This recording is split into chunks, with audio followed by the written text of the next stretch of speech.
샬롬 헌의 일상의 진원입니다. 여러분 만나서 반갑습니다. 지난번 에피소드였던 박성규 총장님에 이어서 이번에도 제가 정말 여러분들에게 소개해드리고 싶은 훌륭하신 사역자님을 모셔서 오늘 인터뷰하는 시간을 가져보려고 합니다. 지난번에 제가 수빈자매와 함께 포문을 열었잖아요. 근데 이번 에피소드부터는 다시 저 혼자 쓸쓸하게 진행을 하게 될 것 같아서 조금 마음이 좀 슬픈 것이 있지만 그래도 괜찮습니다. 언제나 저와 함께 하시는 또 성령님의 능력에 의지해서 오늘도 한번 힘차게 나아가 보도록 하겠습니다. 혹시 여러분들 이런 교회 들어보셨나요? 교회 안에 PC방, 북카페, 풋살장, 편의점, 키즈카페, 극장, 댄싱 스튜디오 등등 다양한 문화시설이 있는 교회. 오늘 저희가 모시게 된 분이 바로 이 교회의 담임 목사님이신데요. 용인시 처인구에 위치한 용인제일교회 담임 목사님이신 임병선 목사님 모시도록 하겠습니다. 안녕하세요, 목사님. 반갑습니다. 네. 반갑습니다. 믿음으로 도전하고 허물고 짓고 실행하는 교회 용인제일교회 임병선 목사님이십니다. 용인제일교회를 담임하고 있는 임병선 목사입니다. 반갑습니다. 목사님 정말 오늘 이렇게 뵙게 되어서 너무나도 감격스럽습니다.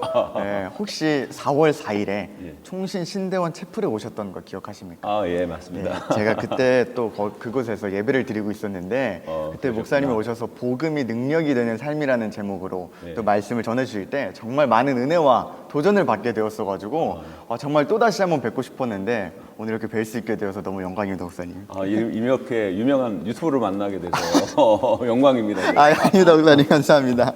제가 한번 또 여쭙고 싶었는데 혹시 평상시에 헌의 일상 채널을 알고 계셨습니까? 예, 알고 있습니다. 정말요? 우리 딸들이 또 좋아해가지고요. 진짜요? 우리 교회 수련회도 오셔가지고 한번. 맞습니다. 초등부 때 우리 딸이 벌써 고등학생이 됐습니다. 그 당시에 초등학교 예. 맞네요. 그게 벌써 5년 전이니까. 예, 맞습니다. 정말 생각지도 못한 그런 인연이 있었네요. 그럼 혹시 목사님 헌일상 유튜브 구독은 하셨을까요? 아직 못했는데 앞으로 하겠습니다. 우리 딸들은 하고 있습니다. 그렇군요. 네. 오늘 또 촬영 이후에 한번 구독도 해주시면은 너무 감사하겠습니다, 목사님. 구독, 좋아요, 알림 부탁드려요. 감사합니다. 저희 전도사들 사이에서 용인제일교회가 정말 유명합니다. 저희 신대원과 또 가까운 위치에 맞습니다. 있잖아요. 신대원에서 MT도 되게 많이 오시고 맞습니다. 그런데 저는 사실 한 번도 못 왔어가지고 오늘 여기 왔는데 진짜 너무 좋더라고요. 감사합니다. 이렇게 봐주셔서. 오늘 특별히 좀 교회에 대한 이야기를 들어보기 전에 앞서서 좀 목사님의 개인적인 삶에 대한 이야기들을 좀 많이 듣고 싶어서 좀 한번 이렇게 질문을 드려보려고 하는데요. 지금은 이제 많은 분들 앞에서 복음을 전하시는 이제 담임 목사님이시지만 예전에 이제 저와 같은 전도사 시절에 예. 아무도 없는 예배당에서 새벽 예배 설교를 하신 적이 있다고 제가 그 얘기를 들었는데 어떻게 아셨죠? 진짜인가요? 제가 개척교회 주일학교 전도사를 했었어요. 그때 담임 목사님이 갑자기 어디 세미나를 가신다고 저보고 새벽 기도를 해달라고 부탁을 하셨어요. 첫 설교를 어른 설교하는 그런 자리니까 얼마나 긴장이 되고 얼마나 많이 준비했겠습니까. 그래서 한 달 동안 정말 열심히 준비했던 것 같아요. 주일날 교회에서 자면서 월요일 새벽 기도를 기다렸어요. 그런데 한 4시 50분이 됐는데도 아무도 안 오시더라고요. 5시가 돼도 아무도 안 오시고. 예배 시간이 5시. 5시죠. 5시 10분이 돼도 안 오시고 5시 20분이 돼도 안 오시고 30분이 돼도 안 오셨어요. 설교를 다 준비했는데 설교를 해야 되나 예배를 드려야 되나 말해야 되나 이제 고민이 되는 거예요. 근데 성도님들도 이해가 되는 게 뭐냐면 개척교회잖아요. 네네. 개척교회니까 자기가 빠지면 아무도 안 나올 것 같으니까 또 목사님 혼자일 것 같으니까 본인들이 계속 나와주셨던 거예요. 그동안 그러다가 담임 목사님이 안 오신다고 그러니까 마음 편히 빠지는 날이었는데 그때 마침 제가 설교를 하는 날이었죠. 제 마음 가운데 그런 생각이 있더라고요. 예배는 사람이 있고 없고가 중요한 게 아니라 하나님께 예배 드리는 거잖아요. 그럼 드리자. 그래서 아무도 없는 데서 사도신경 외우고 찬양하고 설교하는데 그렇게 울음이 나오는 거예요. 아무도 없는 그 자리에서 설교를 할 수 있다는 게 지금 생각해보면 큰 은혜였던 것 같아요. 저는요, 그래서 지금도요, 아무리 조금 있어도 다 설교합니다. 할 수 있습니다. 아무도 없는데 뭐 설교도 해봤으니까 한 영혼이 이렇게 소중한 거구나. 한 영혼이 너무 귀한 거구나를 그때 하나님께서 깨우쳐 주셨고요. 그런 마음으로 그런 심정으로 예배하고 지금까지 설교하고 있습니다. 사실 제가 그 책을 통해서 이야기를 읽어봤었는데 그랬구나. 그럼에도 불구하고 그 자리에서 예배하시고 설교하셨다라는 게 전 되게 큰 울림으로 다가오더라고요. 그 사건이 지금까지도 목사님에게 되게 중요하게 다가오겠구나. 그럼요. 저는 정말 중요한 사건이었습니다. 예배는 하나님께 올려드리는 거니까 오히려 더 하나님을 더 의식하고 하나님에 집중하며 예배하며 나아갈 때 우리가 또 사람 앞에서 담대해질 수 있다 이런 생각이 듭니다. 목사님이 미국에 유학을 갔다 오신 걸로 알고 예, 있는데 유학 시절에 굉장히 힘드셨다고 들었어요. 예. 어떤 점들이 많이 힘드셨나요? 제가 되게 괜찮은 사람인 줄 알았어요. 저는 되게 제가 괜찮은 목사고 괜찮은 사람인 줄 알았는데 우리가 착각을 많이 한 거더라고요. 상황이 괜찮은 거고요. 형편이 괜찮아서 괜찮아 보일 경우가 꽤 많아요. 제가 미국 유학 가면서 상황과 형편이 너무 안 좋아졌어요. 누구의 서포트도 받지 못하고 유학을 갔거든요. 그래서 학교 근로해서 이제 청소를 했고요. 그래서 흑인 이빨 가게에서 일했어요. 근데 흑인들은 금리를 앞에 껴요. 힙합하는 친구들 있죠. 목걸이 하면서 이렇게 스웩 하는데 있게 약간. 이니셜이나 하트 같은 거 하면서 여러 개 다녀요. 마약하는 친구들도 있고 총 들고 다니는 친구도 있고 위험하니까 거기 위험수당이 또 이렇게 붙어서 주셨어요. 그것도 이제 모자라서 제가 이제 가자마자 이제 사역지를 이렇게 구했어요. 2세들, 뭐 1.5세들 이제 사역하는 건데 영어로 설교를 해야 돼요. 그런데 재정적으로 채워져야 되니까 제가 뭐 영어 설교하면 되겠지 하고 제가 지원을 했죠. 지원을 해서 거기서 이제 사역하면서 쓰리잡혔죠. 영어로 공부하죠. 힘들겠죠. 그런데 우리 아내는 우리 아내대로 힘든 거예요. 집에만 하루 종일 있어야 되는데 남편도 하루 종일 집에 안 들어오고 애만 이제 키워야 되는 상황이니까. 관계적으로도 너무 안 좋더라고요. 거기에다가 우리 딸이 아토피 비슷하게 뭐 에그즈마라고 그러더라고요. 습진에 걸려서 머리부터 발끝까지 진물 이렇게 나는데 한번 병원 갈 때마다 한 100불 정도를 내야 돼요. 그러니까 너무너무 어려운 상황이었거든요.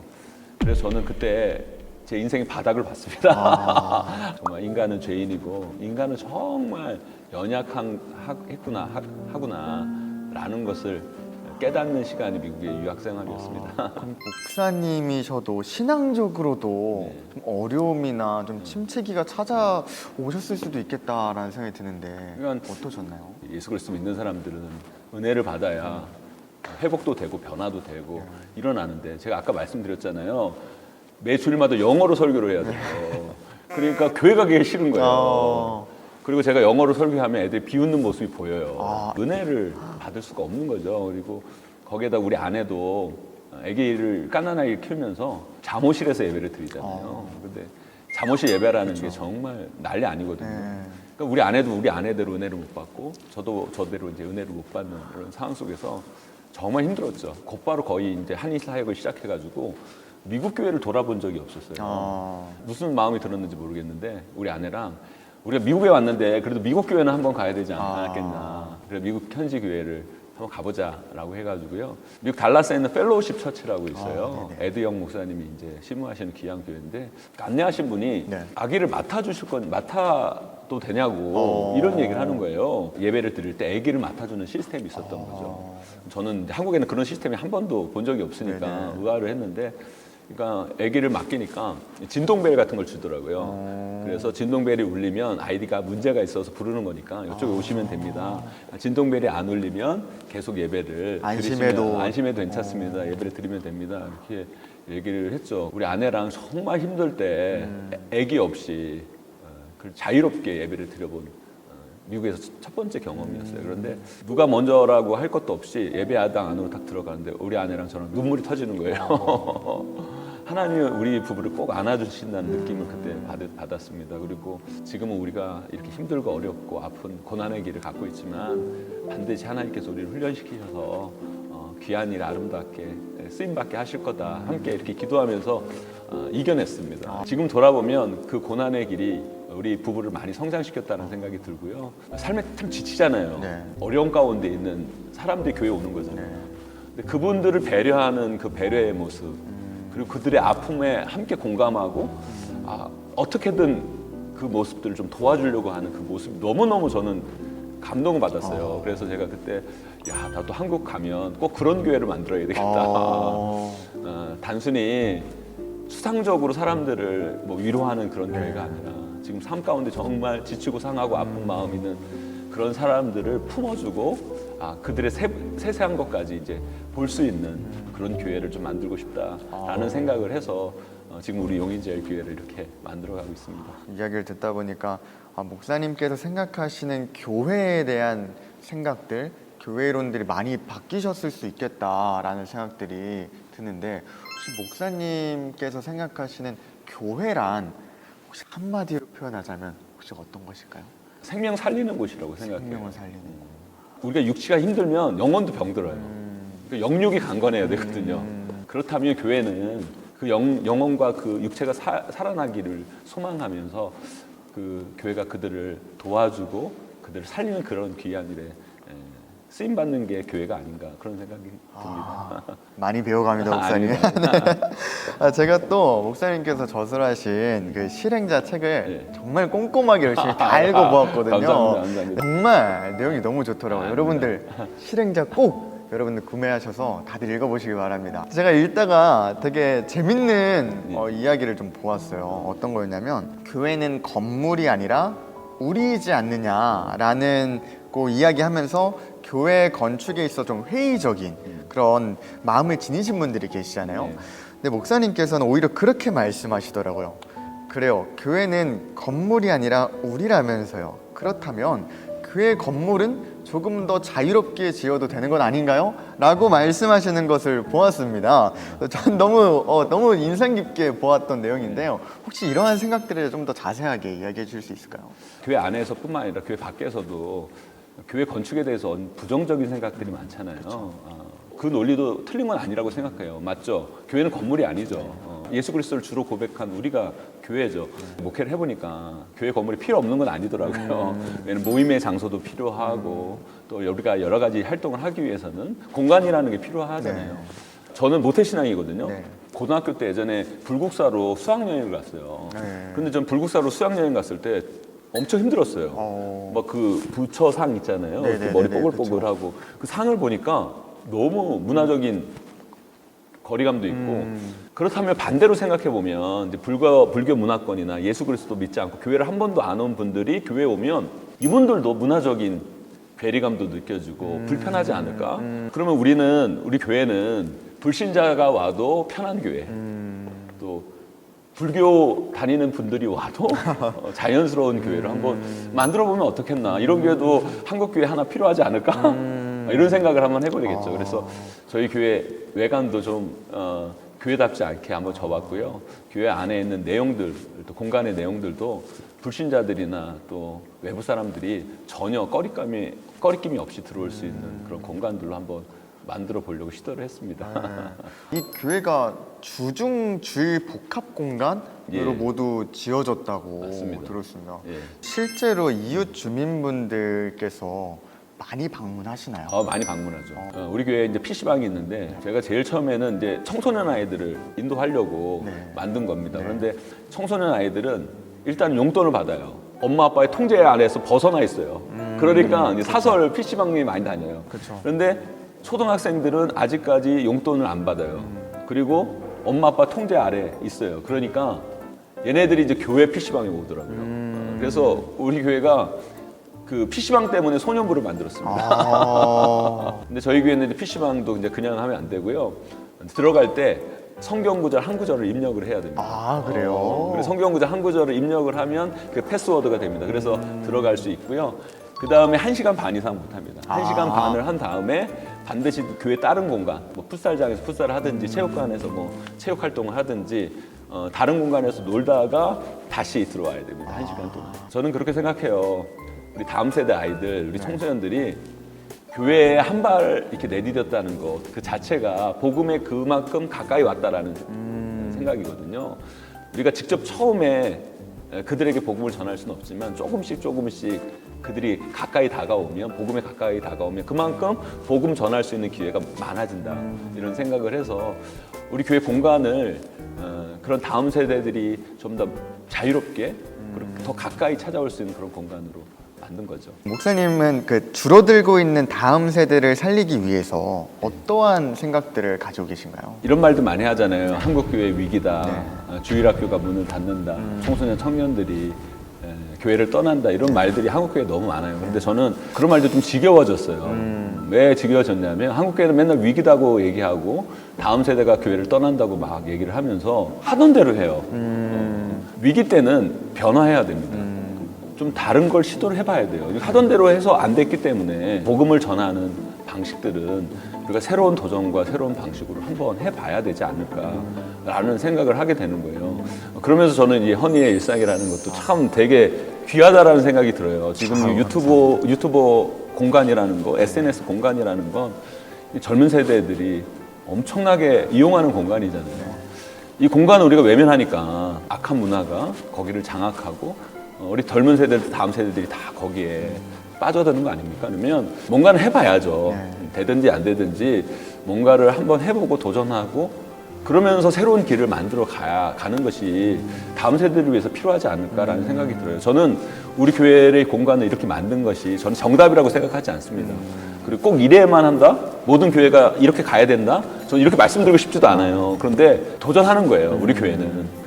한국에 이런 도전을 하는 교회가 없으니까 뭐 우리라도 한번 해보자. 그래서 만약 우리가 틀리다고 했다면, 우리가 잘못했다고 한다면 다른 교회들이 우리 교회를 딛고 더 좋은 것을 만들어내면 하나님 나라의 큰 시각에서 보면 우리 교회도 어떤 역할을 하고 있지 않을까라는 생각을 하게 된 거죠. 이 유튜브를 보고 있는 우리 젊은 세대들 두려워하지 마시고 좀 도전했으면 좋겠습니다. 이 복음을 전하기 위한 새로운 방식들, 영혼을 만나기 위한, 또 영혼을 살리기 위한 여러 가지 일들을 정말 해나가면서 하나하나 그것들을 개척해 나갈 때 다음 세대들은 세워질 수 있다, 이런 생각을 하게 됩니다. 목사님의 이전에 설교를 들을 때도 그렇고 또 책을 읽을 때도 그렇고 또 오늘 만나서는 이야기를 들을 때도 더욱 느껴지는 게 정말 목사님께서 이 영혼 구원을 향한 그 열망이 가득하시구나. 그리고 정말 그 영혼들을 정말 사랑하는 마음으로 이러한 사역을 행하고 계시는구나 너무 강력하게 느껴져서 더 많은 도전이 되고 되게 은혜가 되는 시간인 것 같습니다. 교회에 또 특별히 그런 게 있더라고요. 교회 반경 심리 안에는 스스로 목숨을 끊는 사람이 없어야 한다는 심리 프로젝트라는 것이 있다고 또 들었습니다. 혹시 이거에 대해서 좀 더 설명해 줄 수 있을까요? 우리가 2019년 9월 1일 날 입당을 했는데 코로나 되기 전까지 한 5, 6개월 보냈거든요. 그런데 5, 6개월 만에 어른 성도만 1,000명이 늘었어요. 정말요? 엄청 많이 늘었죠. 그러고 나서 이제 코로나가 터졌죠. 저도 이제 목회 방향들이나 이런 것들을 다시 한번 점검할 수 있는 그런 기회가 생겼는데요. 그때 어떤 사건이 우리 용인에 있었냐면 김양장역에 한 청년이 역에서 투신한 사건이 있었습니다. 생활고에 못 이겨서 그게 우리 교회에서 한 1km 남짓한 거리거든요. 그게 저에겐 되게 큰 충격으로 다가왔어요. 저 청년이 정말 힘들고 어려울 때 교회가 안식처가 되어주지 못했다. 그를 품지 못했다라는 그런 안타까운 마음이 제 마음 가운데 너무 컸어요. 그래서 제가 우리 성도들에게 선포했죠. 우리 교회 심리 5km, 4.5km 안에는 스스로 목숨을 끊는 사람이 없게 하자. 그리고 굶어서 힘들어하는 사람이 없게 하자. 먹을 게 없어서 힘들어하는 사람이 없게 하자. 그리고 난방비, 물세, 가스비가 없어서 추운 겨울을 보내는 분들, 이런 분들이 없게 하자. 이 세 가지 목표를 가지고 정말 저희가 심리 프로젝트를 시작했어요. 그래서 생명 나눔팀, 생명사랑팀, 뭐 소낭 나눔팀 이런 팀들을 만들어서 예를 들어서 저희 교회는 이제 상담 전화가 있는데 전화 오면 상담하는 전화가 아니라 저희가 직접 갑니다. 달려가서 2시간이나 3시간은 같이 있어줍니다. 전화만 하는 게 아니에요? 그럼요. 그러니까 전화해서 상담하는 게 어디 있습니까? 물어보시고 저희가 가겠습니다가 첫 마디 멘트입니다. 그래서 가서 저희가 2시간, 3시간을 같이 있으면서 같이 밥을 먹어주거나 아니면 차를 마시거나 이야기를 들어줘서 그런 감정들이 좀 가라앉힐 수 있도록 저희가 이렇게 하고 그게 끝마치면 저희가 이제 상담팀이랑 연결시켜 드립니다. 그래서 상담받게 하고 그래서 그 생명을 살릴 수 있는 그런 시스템들을 만들어 놓고요. 저희가 또 공유냉장고 이렇게 만들어서요. 또 우리 성도들이 라면 5들이 한 봉지 있잖아요. 네. 그거 하나 살 때 2개 사서 하나는 교회 갖다 놓고 쌀 한 포대 살 때 2포대 사서 갖다 놓고 그러면 저희 이제 나눔팀들이 잘 포장을 해서 그걸 이제 밥 못 먹는 분들, 이제 어려운 분들 또 나눠주기도 하고. 그래서 난방비나 이런 부분들 없는 분들을 끊긴다는 걸 한 3개월 정도 안내해서 끊기는 거거든요. 그러면 저희가 그 부분에 대해서는 다 지급을 합니다. 그래서 그러면 최소한 3개월 한겨울 추운 한겨울이나 또 너무 무더운 한여름은 보낼 수 있는 시간을 또 확보해 드리려고 저희가 그런 일들을 하고 있습니다. 그래서 신일 프로젝트를 통해서 이제 3가지 일들을 하고 있죠. 이제 마지막 질문입니다, 네. 목사님. 꿈꾸시는 앞으로의 비전이 있으시다면 혹시 어떤 게 있으실까요? 이슬람권 이렇게 가보면 회당이 그 동네의 문화의 중심지고 교육의 중심지고 데이트도 거기서 하고 모든 게 이제 거기서 이루어지는 걸 보면서 저는 이런 얘기를 하거든요. 우리 성도들에게 우리 교회 경쟁 상대는 옆 교회가 아닙니다. 우리 교회 경쟁 상대는 대형 마트고 우리 교회 경쟁 상대는 백화점입니다. 우리는 세상의 문화에 들어가서 세상의 문화를 변화시키는 그런 교회가 돼야 됩니다라고 얘기를 하는데요. 특별히 저는 이 용인시의 교육과 문화와 영성을 책임지는 교회가 우리 용인제일교회가 됐으면 좋겠습니다. 그래서 예수 그리스도 믿는 자들이나 안 믿는 자들이나 자유롭게 우리 교회에 와서 건전한 문화를 경험하고 건강한 또 교육도 시킬 수 있고 여러 가지들을 경험하면서 조금씩 복음과 가까워져서 영혼 구원에까지 이르는 그런 교회로 우리 용인제일교회를 만들고 싶습니다. 기도하겠습니다, 목사님. 감사합니다. 또 영상 보고 계시는 또 시청자분들에게 한 말씀 부탁드리겠습니다. 우리 허니의 일상 구독자 여러분들, 우리 시청자 여러분들 너무너무 반갑고요. 우리 용인제일교회 언제든지 놀러 오시면 제가 웰컴 환영하겠습니다. 우리 용인제일교회 오시면 다양한 것들을 경험하실 수가 있습니다. 한국교회가 위기라고 말하는 이때에 저는 위기는 또 다른 기회라고 확신합니다. 우리가 새로운 도전의 모습을 가지고 힘차게 세상 두려워하지 아니하고 다윗과 같은 모습으로 골리앗을 향해 도전해 나간다면 반드시 골리앗을 무너뜨리는 골리앗 같은 이 세상의 문화를 무너뜨리는 놀라운 역사가 일어날 거라고 확신합니다. 감사합니다. 네. 헌터뷰 2번째 에피소드 임병선 목사님이셨습니다. 네, 오늘 감사합니다. 감사합니다. 일상을 넘어 함께 할 수 있다면 우리 좀 더 가까워질 것 같아. 그니까 구독 좀 해.